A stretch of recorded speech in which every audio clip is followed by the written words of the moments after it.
Good morning class. आज फिर से हमारी पाइथन की क्लासेस होंगी।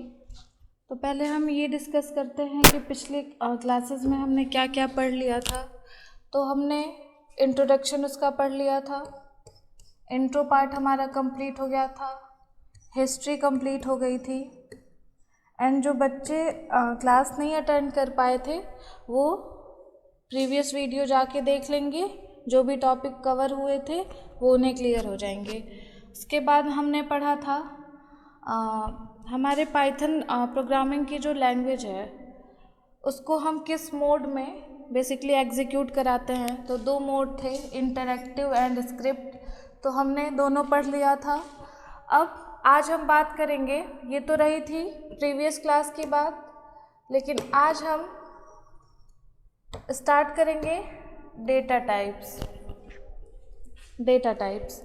तो पहले ये स्टार्ट करने से पहले हम ये जान लेते हैं, हम कोई भी प्रोग्राम एग्जीक्यूट कराते हैं, जब पाइथन में कोई भी प्रोग्राम हम एग्जीक्यूट कर रहे हैं तो उसका एक सोर्स कोड होता है। लाइक जब आपका मेमोरी मैनेजमेंट होता है, जब आप कोडिंग कर लेते हो, उसको एग्जीक्यूट करा लेते हो, आपको रिज़ल्ट मिल जाता है, तो इस क्या कहते हैं, हाँ, आपकी जो कोडिंग है यानी आपके लॉजिक से लेके आपके एग्जीक्यूशन टाइम, आपको पता है इसमें किस टाइप का एग्जीक्यूशन होता है, इंटरप्रेटेड टाइप का। तो आपके लॉजिक से लेके आपके एग्जीक्यूशन तक के जो प्रोसेस होते हैं हमारे, वो एक मेमोरी मैनेज करते हैं। ठीक, तो जब मेमोरी मैनेज करते हैं तो उसमें उसका एक सोर्स कोड होता है। तो जब भी आप कोई भी लॉजिक सेव कर रहे हो तो आप अपने फाइल नेम के साथ साथ उसका एक्सटेंशन नेम या कह सकते हैं सोर्स कोड भी देते हो। तो पाइथन के लिए हम देते हैं .py। ये फाइल नेम आप कुछ भी दे सकते हो, यूज़र गिवन होता है, बट ये सोर्स गिवन होता है। ये कोड आपको आपके अकॉर्डिंग अप्रोप्रिएट सॉफ्टवेयर के अकॉर्डिंग आप इसको सोर्स कोड देते हो या एक्सटेंशन नेम कह सकते हैं। विंडोज़ में भी ऐसा होता है और सॉफ्टवेयर्स में भी होता है, लिनक्स में भी होता है। तो ये इसके लिए हम यूज़ करेंगे .py, फाइल नेम के साथ .py। क्लियर? और अब हम आज की टॉपिक अपने स्टार्ट करते हैं डेटा टाइप। डेटा टाइप क्या होता है? तो उसमें कह रहा है the data stored in memory can be of many types. For example, a student roll number is stored as a numeric value and his or her address is stored as alphanumeric character. Python has various standard data types that are used to define the operations possible on them and the storage method for each of them. तो ये क्या कह रहा है कि जो data types होते हैं वो बहुत सारे एड्रेसेस पे वर्क करता है। लाइक आप इंटीजर टाइप की वैल्यू को स्टोर करा रहे हो तो वहाँ मैथमेटिकल एक्सप्रेशन है, आप अल्फ़ा न्यूमेरिक भी स्टोर करा सकते हो। आप इसमें स्ट्रिंग टाइप की वैल्यू स्टोर करा सकते हो। स्ट्रिंग इन द सेंस कि आप सारे अल्फ़ाबेट्स हैं उनको स्ट्रिंग टाइप की वैल्यूज़ कहते हैं। एंड अल्फ़ा न्यूमेरिक जो अल्फ़ाबेट्स एंड न्यूमेरिक नंबर को लेके या न्यूमेरिक वैल्यू को लेके मूव करता है, उसे हम अल्फ़ा न्यूमेरिक कैरेक्टर कहते हैं। ठीक है, तो पाइथन बेसिकली कई सारे डेटा टाइप्स होते हैं इसमें, और वो अलग अलग डेटा टाइप्स के अकॉर्डिंग अपना एग्जीक्यूशन देता रहता है। तो पहला जो डेटा टाइप हम पढ़ेंगे वो है इंटीजर टाइप का। जो फर्स्ट डेटा टाइप है हमारा वो है इंटीजर। इसमें क्या होता है, आप कोई भी वैल्यू दे रहे हो, ठीक है। पहले हम डायरेक्ट पहले ये समझते हैं कि कितने टाइप के डेटा टाइप्स होते हैं, उसके बाद एक एक पे डिस्कस करेंगे। क्लियर? पहले हम यही देख लेते हैं। तो आपके बेसिकली होते हैं 5 टाइप के डेटा टाइप हमारे पाइथन में। मैं पाइथन की बात कर रही हूँ। 5 टाइप्स के डेटा टाइप्स होते हैं। पहला तो है आपका नंबर्स।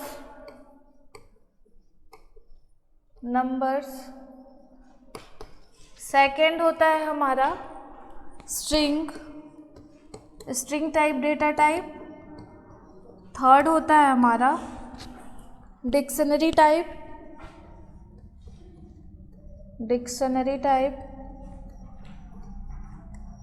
इसको DIC से डिनोट करते हैं। फोर्थ है हमारा सेट डेटा टाइप। फिफ्थ है हमारा list data type and sixth है हमारा टपल डेटा टाइप। ठीक है, अब हम समझेंगे, ये तो रहे हमारे डेटा टाइप्स कितने होते हैं, 6 होते हैं। पहला नंबर, दूसरा स्ट्रिंग, तीसरा डिक्शनरी या डायरेक्टरी भी कह सकते हैं इसको, फोर्थ है सेट, फिफ्थ है list and last one is tuple. तो अब हम एक एक पे बात करेंगे कि नंबर्स डेटा टाइप क्या होते हैं, नंबर टाइप के जो डेटा टाइप है, स्ट्रिंग टाइप के क्या होते हैं, डिक्शनरी में क्या होता है, एंड सेट टाइप के डेटा टाइप्स में क्या होता है, लिस्ट में क्या होता है, एंड टपल में क्या होता है। तो अब हम बात करेंगे बेसिकली नंबर्स डेटा टाइप की। तो इसमें हम अभी मैंने आपको बताया क्या है कि ये क्या होते हैं, इंटीजर। हमने ये पहले ही बोल दिया, यानी ये इस नंबर के अंडर हमारे बेसिकली कितने पार्ट्स आते हैं, लेट्स सी। इस नंबर के अंदर हमारे बेसिकली हम पढ़ेंगे, ले सकते हैं हम इंटीजर, फ्लोट, डबल,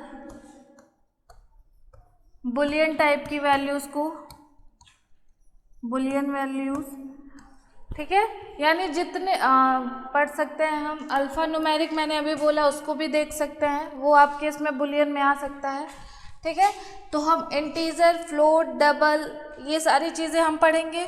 सेकंड हमने बताया था स्ट्रिंग होती है, तो स्ट्रिंग में बेसिकली हम क्या कैरेक्टर्स को रीड करते हैं, स्ट्रिंग में हम कैरेक्टर्स को रीड करते हैं, यानी कि वहाँ हम क्या पढ़ेंगे, कैरेक्टर्स को कैसे इम्प्लीमेंट किया जाता है, क्या लॉजिक वहाँ पे लगते हैं, क्या उसके सिंटैक्स हैं, ये सारी चीज़ें बेसिकली हम इस पर फोकस करेंगे। डिक्शनरी, सेट, लिस्ट, टपल, आगे जाते जाते हम ये सारी टॉपिक्स को कवर करेंगे। तो फिलहाल हम बात करते हैं अभी आपके नंबर डेटा टाइप के इंटीजर वैल्यू की। क्लियर, नंबर डेटा टाइप में इंटीजर टाइप के डेटा टाइप्स की। तो ये क्या होता है, इसमें लिखा हुआ है integer is a whole number, या तो वो होल नंबर होता है, या पॉजिटिव हो सकता है, या नेगेटिव नंबर हो सकता है, या बिना डेसिमल के हो सकता है, या विथ डेसिमल के हो सकता है। यानी इंटीजर जो भी आपके मैथमेटिकल्स नंबर हैं, चाहे वो आप 2 लिख रहे हो, 2.5 लिख रहे हो, -4 लिख रहे हो, या +4 विथ सिंबल लिख रहे हो, ये सारे वैल्यूज़, ये सारे डेटास क्या हैं, इंटीजर टाइप के डेटा हैं। ठीक है, तो जब हम अपनी कोडिंग को इम्प्लीमेंट करते हैं, तो वहाँ अगर हमें इंटीजर टाइप के वैल्यू की ज़रूरत पड़ेगी, तो वो हमारे किस डेटा टाइप के अंडर आएगा, नंबर डेटा टाइप के अंदर आएगा। क्लियर, ये रही हमारी इंटीजर वैल्यू की बात। यहाँ पे एज एग्जाम्पल दिया हुआ है कि प्रिंट 24656 और +2, यानी ये इतनी सारी वैल्यू दी है और उसको प्लस करना है। तो अब हमारा इंटरप्रेटर क्या समझेगा कि ये जो वैल्यू दे रखी है इसका क्या कराना है, ये किस टाइप की वैल्यू है। इंटरप्रेटर को तो समझ में आना चाहिए ना कि किस टाइप की ये वैल्यू है। तो ये बाय डिफ़ॉल्ट आपके, जैसे ही आप कुछ भी मैथमेटिकल या न्यूमेरिकल कोई भी वैल्यू लिख देते हो, वो तुरंत इंटरप्रेटर एक्सेस कर लेता है कि हाँ ये इंटीजर टाइप की वैल्यू है। ठीक है, और उस अकॉर्डिंग वो ऑपरेशन को परफॉर्म करता है। और बीच में अगर आप दो नंबर्स के बीच में अगर प्लस, माइनस, मल्टीप्लाई, डिवाइड, जो भी सिंबल का आप यूज़ कर रहे हो, तो वो क्या है, ऑपरेटर है बेसिकली। ठीक है, यानी कि क्या कह सकते हैं कि दो नंबर्स को ऑपरेट करने के लिए जो सिंबल का यूज़ होता है उसको हम कहते हैं ऑपरेटर। क्लियर, ये आगे हम देखते हैं, लेकिन मैं अभी आपको यही बता दे रही हूँ क्योंकि एज एग्जाम्पल था, तो इसको समझने के लिए ये समझना ज़रूरी है कि अभी तो हम इंटीजर की बस बात कर रहे हैं, तो बीच में ये प्लस सिंबल कहाँ से आ गया, तो कंफ्यूज ना हो आप, इस वजह से मैंने अभी बता दिया कि दो नंबर्स होते हैं उनको आपस में जोड़ने के लिए हम एक ऑपरेटर का यूज़ करते हैं और वो ऑपरेटर बहुत टाइप्स के होते हैं हमारे लैंग्वेजेस में। प्लस होते हैं, माइनस होते हैं, इक्वल टू होते हैं, मल्टीप्लाई होते हैं, ग्रेटर देन होते हैं, लेस देन होते हैं एंड मेनी मोर। क्लियर? तो यहाँ पे जैसे ही हमने इनपुट दिया, इनपुट कह सकते हैं या तो इनपुट दो कि एक ही वैल्यू असाइन करो, या तो डायरेक्ट आप, मैंने क्या बोला था, पाइथन हमारा डायरेक्ट इंटरप्रेट करता है। तो इसमें क्या होगा, हमने ऑपरेटर दिया, ये क्या बेसिकली डिनोट करता है, स्टार्टिंग पॉइंट ऑफ कोड। यानी अगर आप ये सिंबल नहीं देते हो कोई भी कोड स्टार्ट करने से पहले, तो आपका इंटरप्रेटर ये नहीं समझ पाएगा कि आपने क्या किया है, स्टार्ट किया है कि नहीं किया है। तो जैसे ही आप ये ऑपरेंड दे देते हो, वो समझ जाएगा कि ये जो आप लिख रहे हो कि a इज इक्वल टू 2, तो वो तुरंत समझ जाएगा कि हाँ, आपने जो वैल्यू असाइन करी है वो a से स्टार्ट करी है, और आपको बेसिकली मान लो c तक आपने value they the and last में एक और लिया d और बोल दिया a plus b plus c, और इसको हमें प्रिंट कराना है। तो वो क्या समझेगा कि आपने यहाँ से a से स्टार्ट किया है और आपको जाना कहाँ है, रिजल्ट आपको d में लेना है, आपको, ये आपका मेमोरी स्पेस है बेसिकली।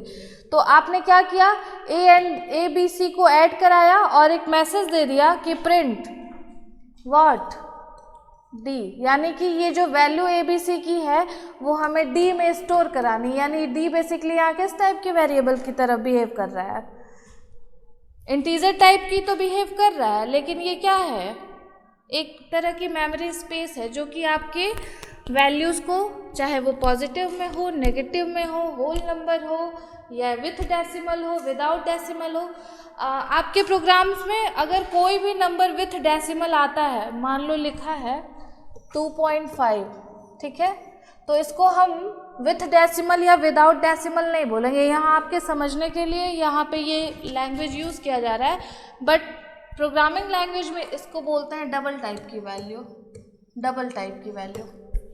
क्लियर? आई होप आपको ये चीज़ें क्लियर हो गई होंगी। ठीक है, अब नेक्स्ट हम चलते हैं, एक प्रोग्राम है हमारा इंटीजर टाइप की वैल्यू पे, उसको देख लेते हैं। इसमें क्या बोल रहा है, इसमें इसने असाइन की है वैल्यू, ठीक है,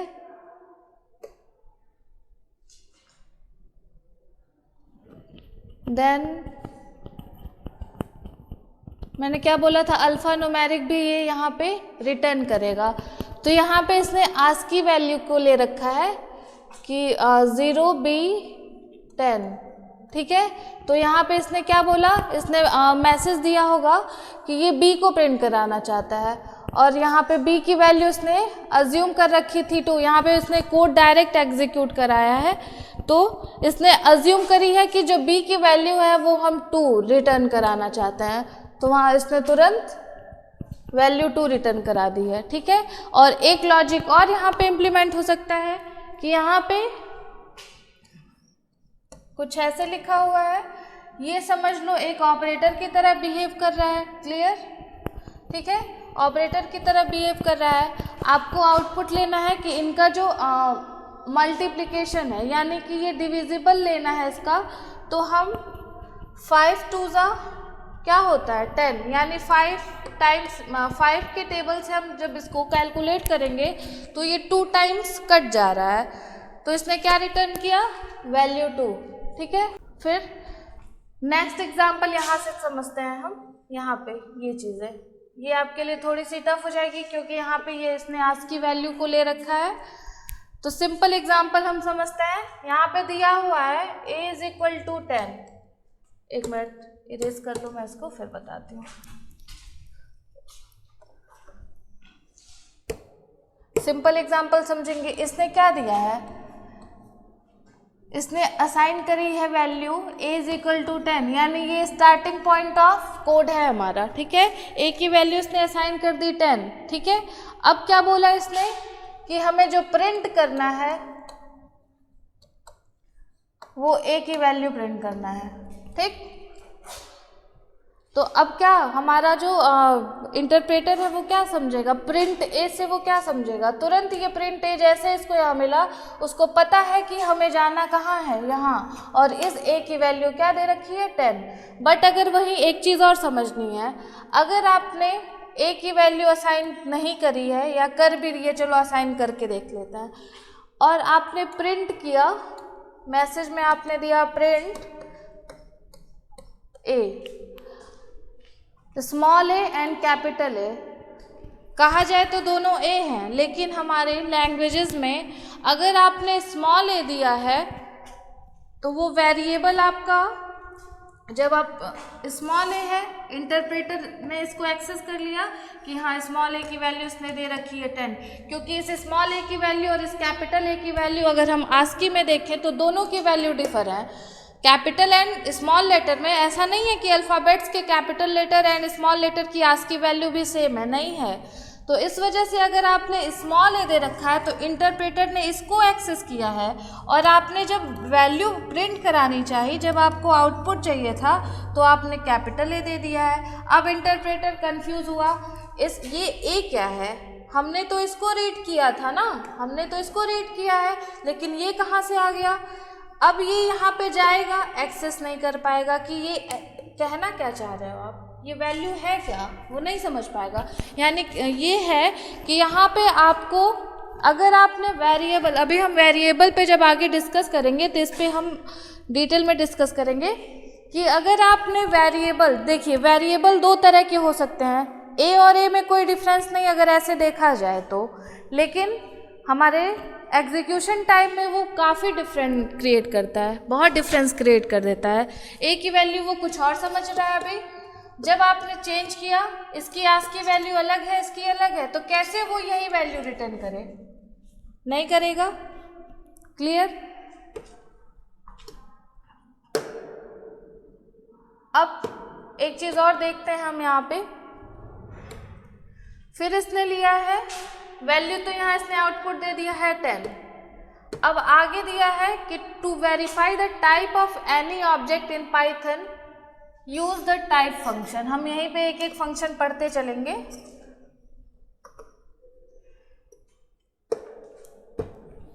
मान लो आपने दे दिया, अब आपको कैसे पता कि ये इंटीजर टाइप की ही वैल्यू है, आपको कैसे पता। मान लो चलो ठीक है, पता भी है कि अगर आपसे किसी ने तीसरे ने पूछा कि जो अभी कोडिंग नहीं पढ़ रहा है वो आपसे पूछेगा, अरे यार ये क्या किए हो, ए इज इक्वल टू 10, प्रिंट 10 या प्रिंट ए, क्या है ये, तो वो तो नहीं समझेगा कि आपने क्या किया। आप समझ रहे हो कि हाँ ये इंटीजर टाइप की वैल्यू है। तो अगर आपसे ऐसा कोई पूछता है कि ये क्या है, क्या किए हो, हमें तो नहीं कुछ समझ में आ रहा है कि ये क्या है, तो अब आपको वहाँ पे एक फंक्शन का यूज़ करना है। मान लो आपको किसी को प्रेजेंट करना है, कोई आपसे, या एग्जामिनर ही कभी कभार ऐसा करते हैं कि वो क्या करते हैं, आपको घुमा देते हैं कि नहीं ये कैसे ऐसे हो, क्या इसको प्रूफ करो।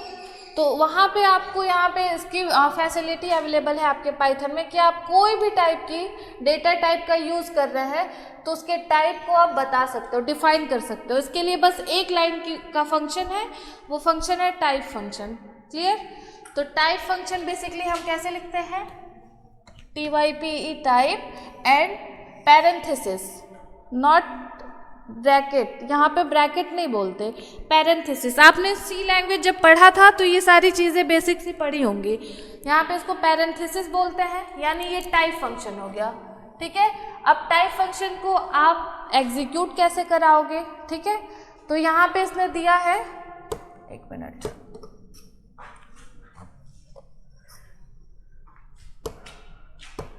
यहाँ पे इनकी फर्स्ट लाइन है टाइप 10, यानी अभी आपने किस टाइप की वैल्यू को प्रिंट किया था, प्रिंट ए जब किया था तो ए की वैल्यू क्या असाइन थी, 10 ही तो थी, तो इसने 10 प्रिंट कर दिया। अब क्या किया कि कैसे पता कि ये 10 किस टाइप की है, इंटीजर है, स्ट्रिंग है, फ्लोट है, कैरेक्टर है, क्या है, डबल है, बुलियन टाइप की वैल्यू क्या है। तीसरा तो नहीं समझ रहा है, आप समझ रहे हो, इंटरप्रेटर समझ रहा है। या कभी कभी होता है स्टार्टिंग स्टेज जब प्रोग्रामिंग की होती है तो कुछ बच्चे होते हैं नहीं समझ पाते हैं ये कह क्या रहा है, कर क्या रहा है, तो इसमें सिंपल है, सी लैंग्वेज में ये फैसिलिटी नहीं अवेलेबल है, लेकिन इसमें है कि आप अपने टाइप्स का पता खुद ही लगा सकते हो वहीं पे तुरंत से एक लाइन की कोड को एग्जीक्यूट करेंगे, टाइप और ब्रैकेट में जो भी जिस टाइप की वैल्यू को आपको लेना है, यहाँ पे 10 लिख दिया और तुरंत यहाँ पे देगा, जैसे ही आप इंटर करोगे ये तुरंत आपको आउटपुट में देगा क्लास इंटीजर, तुरंत ये दे देगा कि इंटीजर क्लास की वैल्यू है। क्लियर? ठीक है। और अगर आप चाहते हो कि डायरेक्ट आपने वैल्यू असाइन करी, एक और एग्जांपल समझते हैं।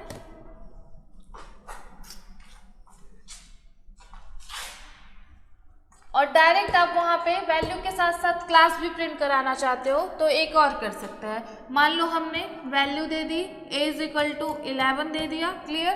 अब हम प्रिंट करने जा रहे हैं तो हमने मैसेज दिया प्रिंट और पैरेंथेसिस में दिया टाइप एंड a, यानी अब ये क्या समझेगा कि हमें जो प्रिंट कराना है वो क्या कराना है, इस a की वैल्यू तो हमारी असाइन हो चुकी है ऑलरेडी, इंटरप्रेटर समझ गया इस a का मतलब हो गया 11, लेकिन अब हमें ये टाइप प्रिंट कराना है कि इस टाइप किस टाइप की क्लास का है, किस टाइप की क्लास की वैल्यू है, तो तुरंत वो आपको रिटर्न करेगा क्लास इंटीजर। इसको हम दो टाइप से असाइन कर सकते हैं। क्लियर? ये तो रही हमारी इंटीजर की बात।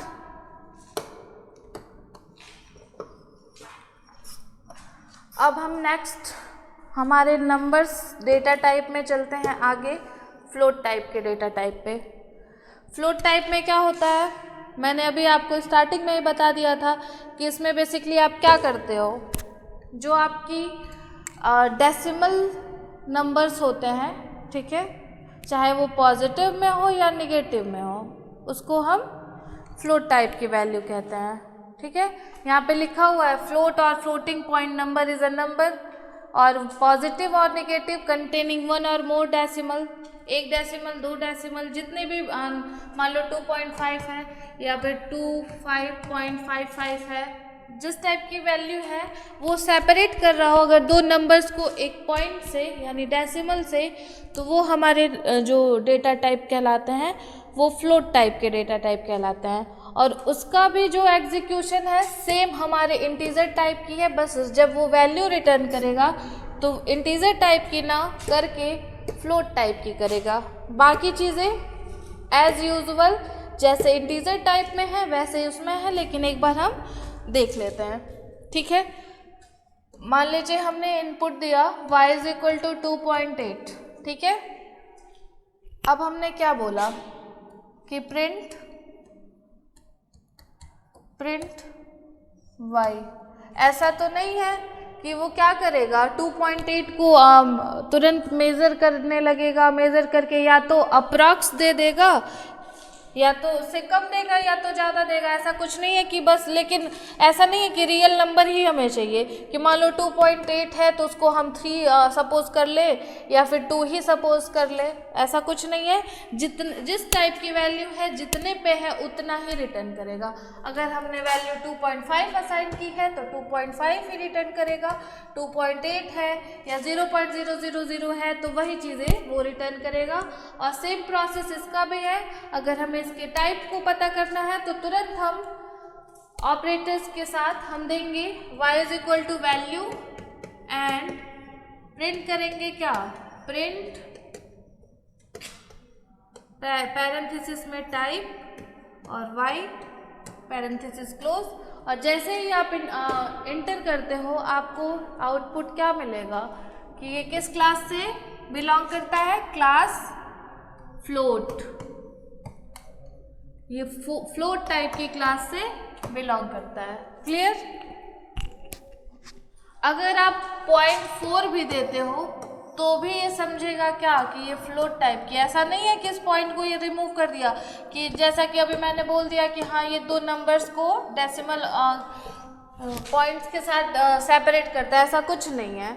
अगर 0.4 भी दिया है तो वो 0.4 का मतलब क्या समझेगा, 0.4। अब इस पॉइंट के आगे ये 0 समझेगा, यानी ये वैल्यू जो है एक्चुअल में है वो 0.4 है। ऐसा नहीं है कि 0.4 बहुत सा मैथमेटिकल फॉर्म में अगर देखा जाए तो 0.4 का मतलब 4 समझते हैं, क्योंकि वो एक वैल्यू जो होती है इसके पहले कुछ नहीं जब होता है तो उसको हम रिप्लेस कर देते हैं कि इसके पहले कुछ नहीं है और इसको हम 10 से मल्टीप्लाई कर देते हैं। अब 10 में आप जो भी आप 10 से जिस वैल्यू को भी डिवाइड करते हो तो उसमें एक पॉइंट के बाद डॉट होता है यानी डेसिमल होता है, तो उस डॉट को वो 10 से जैसे ही डिवाइड करेंगे वो डॉट हट जाता है एंड वैल्यू आपकी रियल आ जाती है। लेकिन ऐसा कुछ यहाँ पे नहीं है, थोड़ा सा मैथमेटिकल एक्सप्रेशन भी है यहाँ पे, बट साथ साथ में थोड़ी सी इसकी लॉजिक डिफरेंट भी है। ठीक, अब क्या करेंगे, यहाँ पे मैथ्स का थोड़ा सा रूल ये नहीं फॉलो होता है। यहाँ पे जिस टाइप की वैल्यू है जैसे आपने असाइन करी है वो वैसे ही रिटर्न करता है। क्लियर? ये तो रही फ्लोट की बात। यहाँ पे देखिए एक एग्जाम्पल दे रखा है, x की वैल्यू इसने असाइन करी है 35C3, y की वैल्यू इसने असाइन करी है 12E4 एंड z की वैल्यू इसने असाइन करी है 87.7E100। क्लियर? ये ई से आपको यहाँ डिसअपॉइंट होने की ज़रूरत नहीं है कि यहाँ पे अल्फ़ाबेट क्यों आ गया है। मैंने तभी बोला था कि डेटा टाइप्स जो होते हैं आपके अल्फ़ा न्यूमेरिक कैरेक्टर्स को लेके चलते हैं, तो यहाँ पे वो क्या करेगा, 35.C को क्या समझेगा, 12.F4 को वो क्या समझेगा, किस टाइप की डेटा टाइप से बिलोंग करती है, ये किस क्लास से है, तो क्लास फ्लोट से है। तो यहाँ पे बेसिकली प्रोग्राम इसी पे था कि आपको टाइप रिटर्न कराना था। वैल्यू तो उसने ऑलरेडी असाइन कर ही दी है, यहाँ पे उसने क्लास असाइन किया है, क्लास को प्रिंट कराया है, तो यहाँ पे टाइप पता चल गया कि ये जो सारे वैल्यूज हैं वो किस टाइप के हैं, फ्लोट टाइप के हैं। क्लियर? तो हमने कवर कर लिया इंटीजर एंड फ्लोट टाइप के डेटा टाइप्स को। अब नेक्स्ट है हमारा बुलियन, इसको भी देख लेते हैं। बुलियन देख लेते हैं, स्ट्रिंग देख लेते हैं एंड यहीं पे इसके बाद स्ट्रिंग के बाद क्लास को क्विट करेंगे एंड बाकी नेक्स्ट क्लासेस कल होंगी। बुलियन टाइप की वैल्यूज़ बेसिकली क्या होती हैं, वहाँ पे जो ऑब्जेक्ट होते हैं, एक से ज़्यादा जो वैल्यूज़ होती हैं, ठीक है, उसमें क्या कंपैरिजन बेसिकली स्टैब्लिश किया जाता है और आफ्टर कंपैरिजन या तो वो वैल्यू को ट्रू रिटर्न करता है या तो वो वैल्यू को फॉल्स रिटर्न करता है। यही होता है। जैसा कि हम जब लूप अप्लाई करते हैं, आपने सी लैंग्वेज में पढ़ा था, जब हम लूप अप्लाई करते हैं तो या तो कंडीशन अगर ट्रू होती है तो वो लूप टर्मिनेट फिर होके चलता रहता है, और अगर जैसे ही कंडीशन फॉल्स होती है, जैसे ही कंडीशन फॉल्स हुई लूप वहीं टर्मिनेट हो जाता है और प्रोग्राम वहीं पे ब्रेक होता है। तो बुलियन में कुछ खास ज़्यादा समझने की ज़रूरत नहीं है। वो बस क्या करता है कि जो एक से ज़्यादा या दो से ज़्यादा जो वैल्यूज़ हैं, जो ऑब्जेक्ट्स हैं, उनके बीच जब कंपैरिजन होता है तो उस कंपैरिजन के बीच वो चेक करता है, चेक करेगा नंबर्स को कि इसमें किस टाइप की कंपैरिजन हो रही है। तो उस कंपैरिजन को चेक करने के लिए बेसिकली ऑपरेटर्स का यूज़ किया जाता है, like greater than, less than, equal to. Greater than, less than और इक्वल टू का यूज़ करते हैं, और जैसे ही कंपैरिजन इस्टेब्लिश हो जाता है वो क्या करता है, या तो वैल्यू को ट्रू रिटर्न करेगा या तो फॉल्स। दो ही कंडीशंस हो सकती हैं, या तो सही या तो गलत, यही होता है। तो जब ट्रू और फॉल्स की कंडीशंस आती है तो उसको क्या कहते हैं, बुलियन टाइप की वैल्यू, बुलियन टाइप की वैल्यूज को कहते हैं। क्लियर? सेकंड था आपका, मतलब आपके नंबर, सेकंड था, ये नंबर्स की बात खत्म हो गई यहाँ पे हमारी। क्लियर? अब हम हमारे सेकेंड डेटा टाइप की बात करते हैं, स्ट्रिंग। थोड़ा सा इस पे हम आज फोकस करेंगे एंड नेक्स्ट क्लासेस में हम इसको डिटेल में पढ़ेंगे। स्ट्रिंग में क्या होता है, अभी तक तो आपने एक ही वैल्यू में नंबर असाइन किया था, नंबर्स को प्रिंट कर रहे थे, लेकिन अब क्या, मान लो आपने क्या किया, आपने कर दिया, इसमें आपको पता है वैल्यू असाइन करने की ज़रूरत नहीं है पाइथन में। आपने डायरेक्ट क्या किया, आपने बोल दिया कि मुझे प्रिंट कराना है, चलो अपने ही कॉलेज का ले लेते हैं। मान लो हमें प्रिंट कराना है सरस्वती ग्रुप ऑफ कॉलेजेस, यानी हमें SGC प्रिंट करना है, ठीक है। आपने डबल इन्वर्टेड कॉमा में ऑपरेंड के साथ दे दिया SGC, ठीक है। तो ये जो SGC लिखा हुआ है ये बेसिकली किस टाइप का डेटा टाइप है, स्ट्रिंग टाइप का। यानी स्ट्रिंग को हम कह सकते हैं set of characters, set of characters is called string, ठीक है। जहाँ पे कैरेक्टर्स का सेट हो, यानी कि कई सारे कैरेक्टर्स मिलके एक वर्ड का फॉर्मेशन करते हो, ठीक है, उसको हम कहते हैं स्ट्रिंग। क्लियर। यहाँ पे इसने एग्जाम्पल लिया हुआ है हेलो वर्ल्ड का, ये बेसिक सा एग्जाम्पल है, हमेशा देते हैं। सिंपली प्रोग्रामिंग में तो हेलो वर्ल्ड फर्स्ट प्रोग्राम होता है प्रिंट कराने के लिए। तो इसने क्या किया, इसने मैसेज दिया प्रिंट हेलो, या तो हेलो ही कर लो, चलो हेलो प्रिंट किया। अब इंटरप्रेटर को क्या समझ में आया कि हमें जो प्रिंट करना है वो स्ट्रिंग टाइप की वैल्यू प्रिंट करनी है, और जो वैल्यू प्रिंट होगी वो क्या होगी, हेलो। यानी ये क्या हो गया, ये सेट ऑफ कैरेक्टर तो है, यहाँ पे HELL एंड O मिलके एक वर्ड फॉर्म कर रहा है, एक मीनिंगफुल वर्ड फॉर्म कर रहा है, जो क्या है, हेलो। क्लियर। इसके भी टाइप को अगर पता करना हो तो सिंपली है, क्या करेंगे, इस जो हेलो है या हेलो वर्ड है या SGC है उसको एक वेरिएबल में इंक्लूड कर देंगे, ठीक है। और प्रिंट जब करेंगे तो हम क्या करेंगे, प्रिंट पैरेंथेसिस में होगा डबल इन्वर्टेड कॉमा में A, ठीक है। और जब ये रिटर्न करेगा तो क्या करेगा, नहीं सॉरी टाइप देना पड़ेगा ना, हाँ टाइप देंगे। तुरंत यहाँ पे हमने किया, A की वैल्यू असाइन करी, मान लो हमने हेलो दे दिया, ठीक है, ये तो असाइन हो गया वैल्यू, इंटरप्रेटर अब समझ लेगा। तुरंत हम यहाँ पे प्रिंट का फंक्शन देंगे, और प्रिंट फंक्शन में पैरेंथेसिस में हम देंगे टाइप, और टाइप में दे देंगे हम A। यानी हमें क्या करना है, A का टाइप पता करना है। और तुरंत जैसे ही आप ये टाइप फंक्शन यहाँ जाएगा, यहाँ से इसने एक्सेस किया और एक्सेस करके तुरंत इस A के पास पहुँचा और वहाँ से